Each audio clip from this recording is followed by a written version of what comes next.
let's review percent to decimal. Paano ba i-convert ang percentage to decimal numbers? So, always remember that percent means per 100. So, 8% is equivalent to 8 over 100. So, to convert percent to decimal, i-divide mo ang 8 divided by 100. That will result to 0.08.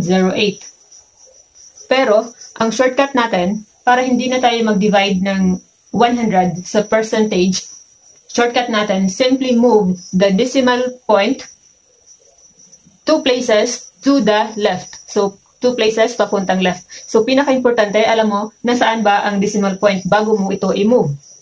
So, sa 8%, dahil ang 8 ay whole number, always remember that kapag whole number, ang decimal point palaging nandito. Diba kapag nagsulat tayo 8.0, 8.1, ganun. Itong 8, whole number siya, ang kanyang decimal point palagi ang nandito sa kanyang right. So, i-move natin 2 decimal places to the left. Isa, dalawa. So, nandito na yung decimal point, dagdag tayo ng isang 0. That is why, ang 8% in decimal number is 0.08 or 0.08. So, pwede nang huwag magdagdag dito. Basta ang importante, alam mo kung nasaan ang decimal point. So, kahalintulad lang kasi ang pag-move ng dalawang decimal places to the left, kahalintulad lang yan ng pag-divide mo ng 100. So, para hindi ka na mag-long division. So, 10%. So, nandito ang decimal point dahil whole number. Isa, dalawa. So, nandito na siya. So, hindi na tayo magdadagdag kasi dalawa na siya. So, 0.10 or 0.1.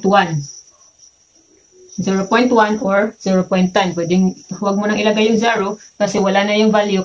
So, how about this one? So, decimal number din ang percent. So, 0.03%. So, i-follow mo lang. Kung nasaan ang decimal point, i-move mo siya basta dalawang places to the left.